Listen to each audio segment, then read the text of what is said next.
Hey guys, I'm Jeff. I'm Beth. I'm Charlie. This is Bourbon and Ballz, and tonight we have a very special guest with us. We have Kenny Coleman from Pursuit Spirits. Hey, everybody. If you're familiar with Pursuit United, Bourbon Pursuit podcast, Kenny and Cecil, that's who we're going to speak to tonight. We're going to speak to Kenny. And if you're not familiar, get yourself familiar. That's right. Well, I mean, you guys are pretty well known anyways, because, I mean, I got to be honest with you. When I first got into bourbon some years back, your guys' podcast, and I know we'll talk about your spirits, but your guys' podcast is what helped me learn to get into it and knowing what I know now. So it's a privilege. It's a humongous privilege to have you on our show tonight. So I appreciate that. Well, I appreciate the kind words. And it's always one of those things when we're on, where you're talking to me right now, where we record everything. We never know who's listening on the other side. We don't know what kind of people we touch, who we influence, the messages we put out. All we can do is hope that what we do put out there is good and useful information, and people take it and they run with it. And it's truly been a blessing over the years to, hear a story like yours to kind of say, like, people are very much like that. They say, like, I've learned so much from you. I've heard people say that they've completely switched careers of what they were doing and wanted to get into bourbon. And, they've, even with that, there's some companies that actually use our podcast as a part of a training regimen when new hires come in. So nice. There's just certain episodes and things that we've done forever that is just a breadth of knowledge, and just for anybody that wants to get into the world of bourbon. Oh, well, certainly. I love regurgitating your stuff. Therefore, it makes me look smart. And I will say, as somebody who's newer to the bourbon world, it's not. You make it very approachable. It's not as intimidating as it, could seem. So I appreciate what you guys have done and how approachable you guys make tasting. Well, that's awful nice of you to say. We always get caught in this sort of kind of predicament because we realize that there's a lot of people that get into bourbon. And people that have been with us for a very long time, they're sort of past that 100, 101 level stuff. And so we're always just trying to find new angles on how to talk about bourbon and people that are interesting inside the realm of bourbon.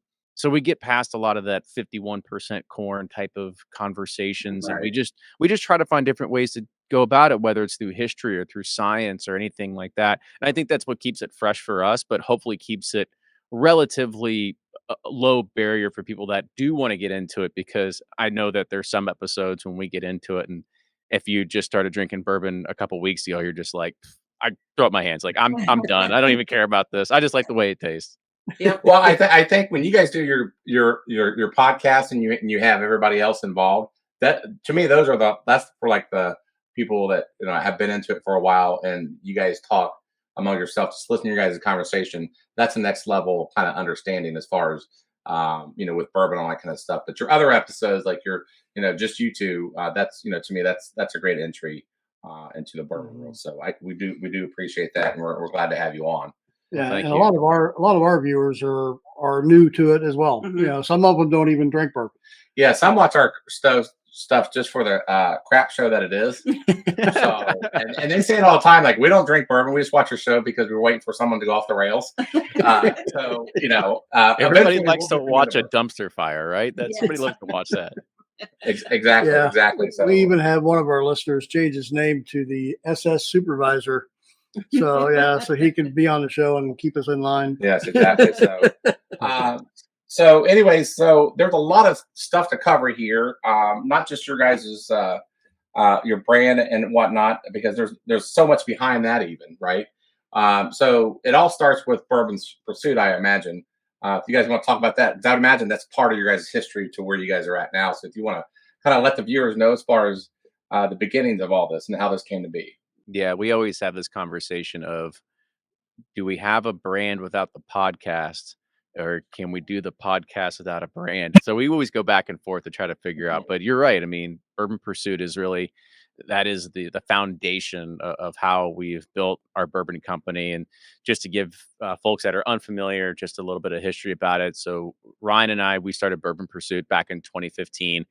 This is when podcasts were fairly new. Even stuff in whiskey media was relatively new, Mhm. and we weren't anybody. We were actually we're still nobodies in this realm, but we didn't go out and say, well, let's go and be tasters and let's rate stuff. And we're like, well, who are we to decide what's good? Why would people care about that?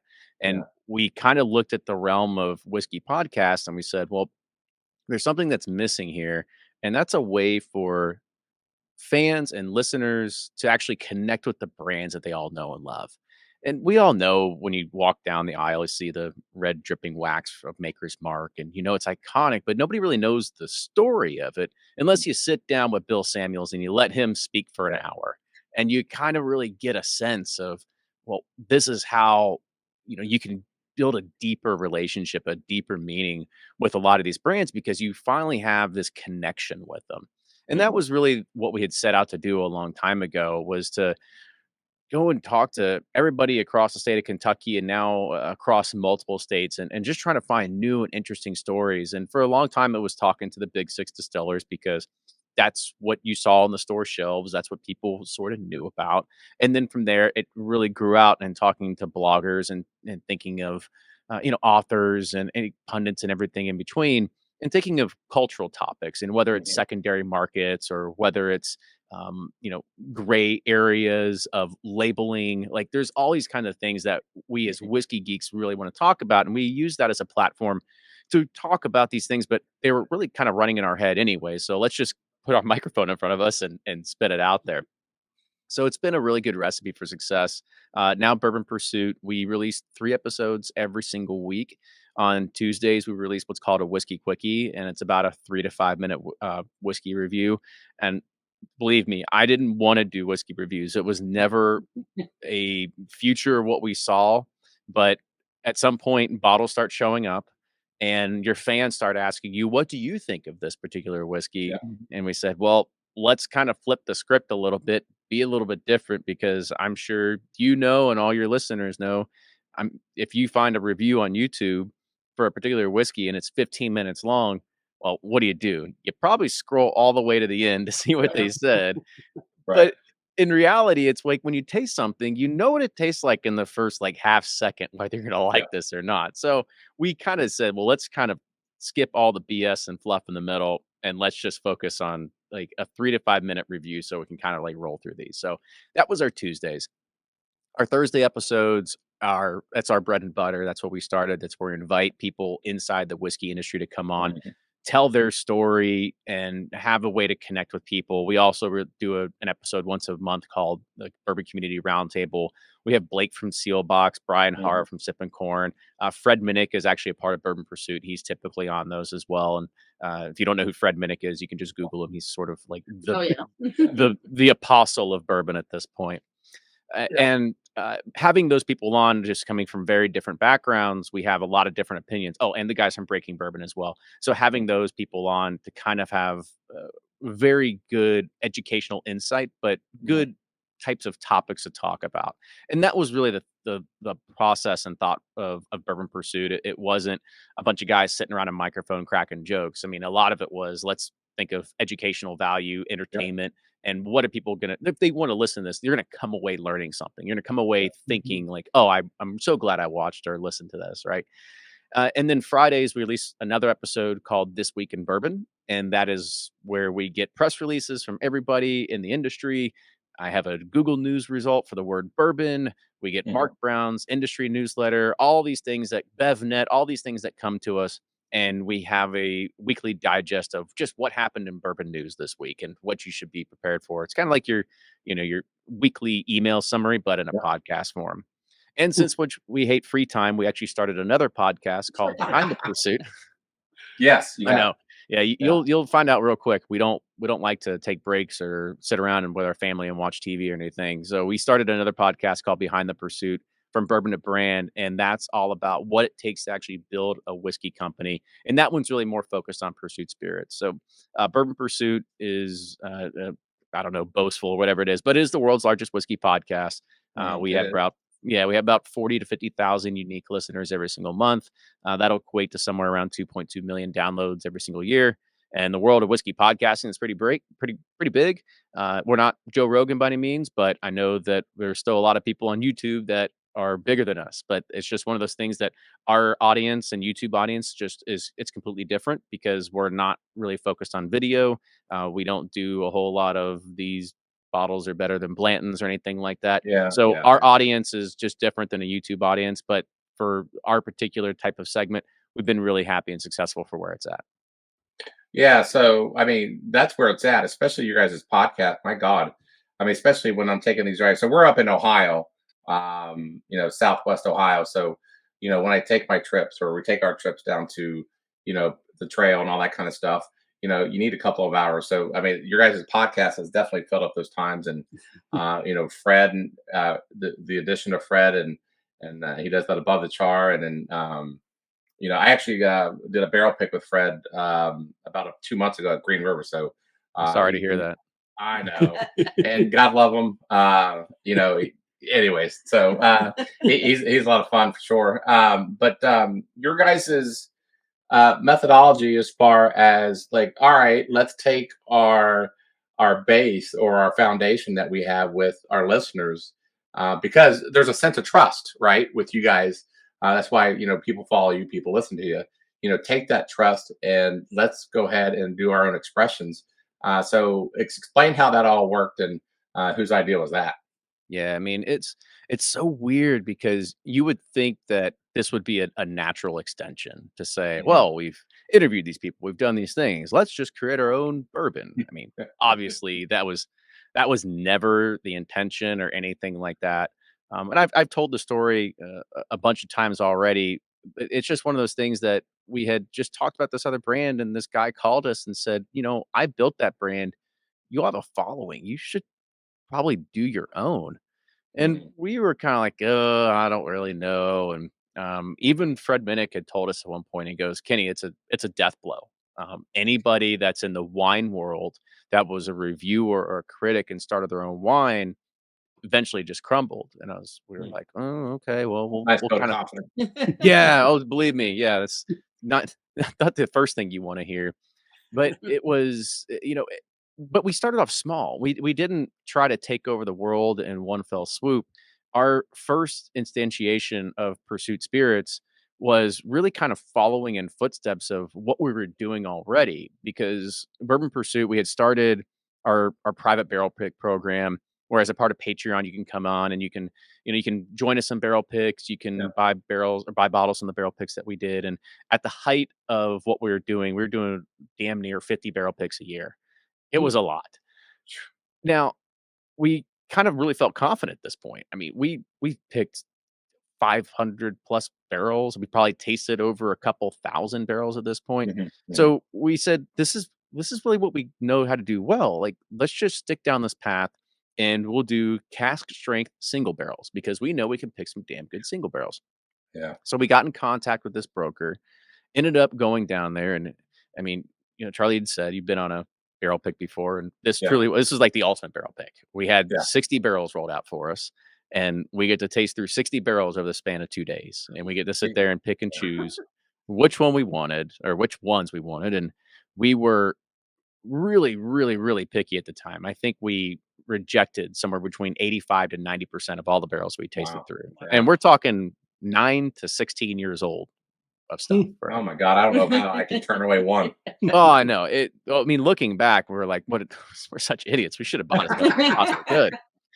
But we knew that we had to be super picky because, like you said, we had that level of trust that we had to put Yeah. out there, and people, if they were going to buy it, well, they have to know from these guys that they're going to stand behind what they're doing. Yeah. And we did that for a couple years, maybe like 2 years, and I think we did somewhere between like 25, 30 barrels, something like that. And it was fun. I mean, we got to go down to our place in Memphis, about once or twice a year, pick some barrels, Yeah. they'd bottle them up, we'd ship them to Seal Box, they'd sell out, and then we kind of keep that process going. But our bottler said, you guys, like, it's good, it's successful, but this isn't a business, right? This Right. is another side hustle. This is a hobby. You Mm-hmm. really think about what could it be if you're going to actually do this as a business. And to do that, you got to come out with some sort of small batch product. You can't scale single barrels as much as you want to. It's just not going to work. And he was right. And we kind of had to have that come to Jesus moment, if you will, and really think, well, if we're going to do this, like, well, we've got to be different than anybody else. And, this is kind of what leads into this whole concept of Pursuit United. And happy to go on there. If you want to ask more questions, Well, I will say this, and you guys will agree too, is the one thing I know right away, right off the bat, that separates you guys from anybody else that I know, just right off the bat when I first think of you guys, is your guys' tasting experience for what you guys advertise. As far as you give, what you call it, the whole shebang. I mean, it's like it literally is from beginning to end as far as having the ultimate customer experience. I don't know anybody else that does that, to my knowledge. Yeah, I mean, that was one of the things when we started doing experiences here at our distillery. There'll be a common theme that comes up of like, well, we have to be different. We can't be doing what everybody else is doing, and maybe that's just the nature of where I come from in a technical marketing aspect. Is like trying to find that differentiator. How do we sit there and separate ourselves from everybody else? Because there is a lot of, oh, look at me, we're doing this too in this world. I mean, you just look at the trend of cask finishes and all this other kind of stuff. Like it's a trend and it's a fad, and that's what everybody follows. And so we said, well, we've got to just continue to innovate and be different and be better. And so that's where the idea of the whole shebang came from, which is another experience we run here at the distillery, because we look at what a general tasting is, and we're like, okay, that's fine. Right. We saw what a fill your own bottle type experience is being done at, Heaven Hill and Michter's, where it's kind of like pull a lever. And then Whiskey Thief is doing a really good job where you can actually fill a bottle directly from the barrel. And I said, okay, that's cool. We can, I see some pieces here. I said, well, but what's missing here? And this kind of goes back into the whole, idea of how this whole line was built was, well, what's the coolest thing you can do in whiskey? Obviously, it's selecting your own barrel. Like, there's nothing more fun than trying 4 or 5 barrels next to each other and figuring out, well, which one do I like and what makes this one different, because the type of barrel it's in, the type of mash bill, the proof, everything that's in next to it. And I said, well, let's give everybody that single barrel selection experience. Like, let's democratize this, because typically the only people that get to do single barrels are liquor store owners, or if you're part of a barrel picking club, big group, or you have a connection to Fred Minnick, right? Like, those are the people that get to go pick barrels. Right. Yeah. So that was really the conception of it. It was just like how we've got to make a really cool experience that isn't accessible to a general public. So how do we provide that in such of a way that it feels like you're truly on a barrel pick? You've got maybe between 4 to 10 people at your table. Maybe maybe you don't know them, and you all get to taste the same exact barrels, and you get to have these conversations with each other. And of course, we all know that's the great thing about bourbon. It just kind of brings out that connection, that emotion that we all sort of have as we start to taste something. And, whether we agree or disagree on the way something tastes, you just have that communication and that connection going on. And then, fast forward 30 minutes at that point, you've tasted, you know which one you want. Well, mine doesn't have to be the same as Sarah's next to Jerry's or whatever. I like what I like. So we give you that opportunity to actually go and fill a bottle from the barrel, the one you chose. So like I said, it's just all a concept of, well, how do we continue to innovate and stay interesting in even the visitation game? Yeah. Well, that's freaking awesome. Yeah. I think it's genius. I really do. I've been on a barrel pick at New Riff, and, that's not a cheap thing. I mean, it's, $8,000 plus, and you gotta have deep pockets for that. We had 8 people with us, and you still have New Riff. Still had, but I mean, it's in, genius that you can go and you can have that experience, and you're not tied. You're not tied down, to buying the whole barrel. Yeah. You can buy 1 or 2 bottles, from what I understand, or however many you want, right? By the way, we'll sell you the entire barrel. I'm sure. we'll take all the money you want to give us. Don't get me wrong. So real quick, and we'll get into the tastings because I know that's what we're here for as well. Where exactly are you guys located for the viewers at home? Yeah. Let them know how to get to you guys. Yeah, thanks for saying that. So we are located in Louisville, Kentucky. Our distillery is currently in the Butchertown neighborhood, right next to Nulu, so 1700 Okay. Melwood Avenue. But you can go to pursuitspirits.com and you can check it out there, and you can get yourself booked. And then eventually, when I say eventually, probably within the next, hopefully by February, March next year, we'll be moving to Whiskey Row for our visitor center experience stuff. Nice. Wow. Now, And go ahead. Exciting. now, are you getting sourced from MGP or do you distill your own? Oh, I love this question. So this was like, again, like going back to being different, right? And when we started this process, that's what it felt like, where all roads led to MGP. And we looked at it and we said, it's great whiskey. A lot of people are doing that, but look at all the brands that are doing well with MGP. You had Smoke Wagon, you had Smooth Ambler, you had Penelope that came out. You had all these people that are doing MGP, and it's like, well, how can we out MGP these MGP brands? I just don't see something worth doing there. It's not a fight worth chasing, because then you get caught in that argument of, well, mine's better than theirs because we had these really good barrels that came from this one run that was in this corner of the rick. Like, it's just you get into this sort of, like, because maybe we're in the weeds too much, but you get into this type of argument that you're just pointing things and trying to make a case of why your whiskey's good. And this is also a really kind of, it was actually a good topic my wife came up with and we talked about it on the podcast, but it really kind of hit home when she had said it to me. And she goes, Kenny, are you a whiskey company or are you a marketing company? And I was like, damn, that's really good. Because if you think about it, a lot of people that are coming out with MGP type of brands, they're probably more of a marketing company than anything. Sure. Now, don't be wrong. There's probably some that have some really good old, 11, 15-year barrels that are probably really good.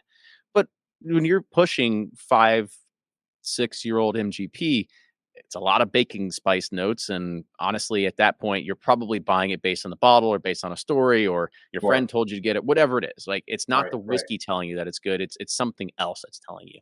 And so we really looked at it and we said, well, let's make sure that if we're going to build a whiskey company, we try to do this differently. So let's try to figure out, where do we see the next trend going of how we can kind of carve out our own space here.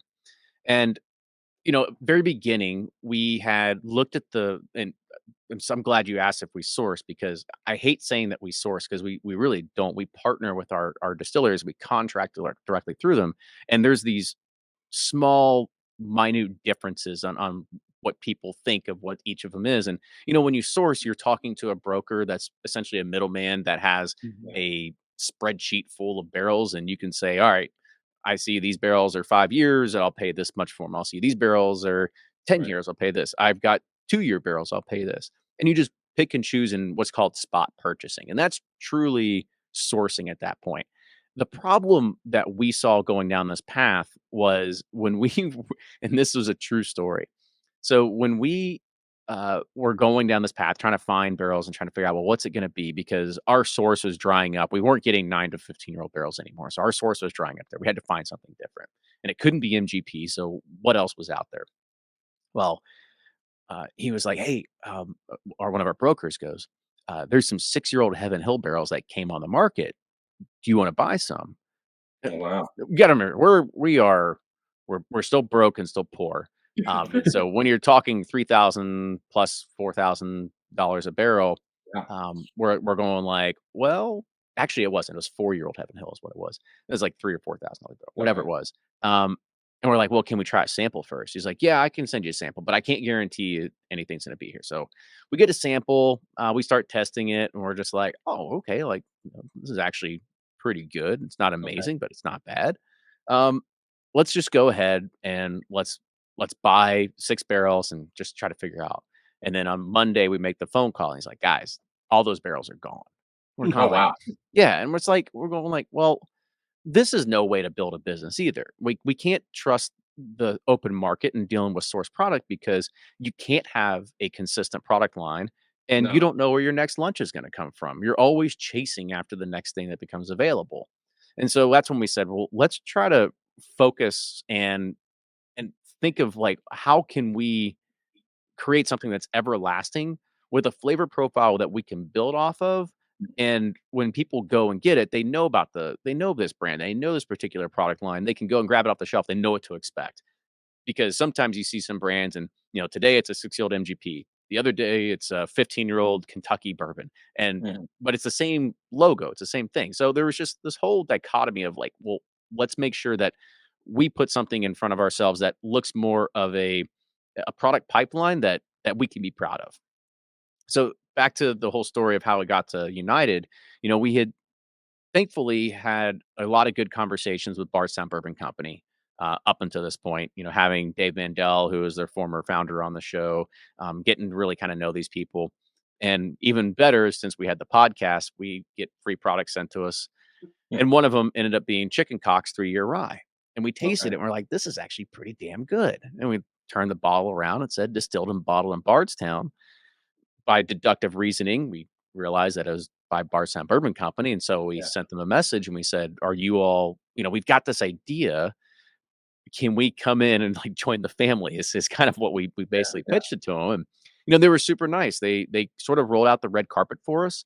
And knowing that we're true whiskey geeks at the end of the day, Mhm. and we're transparent to a fault.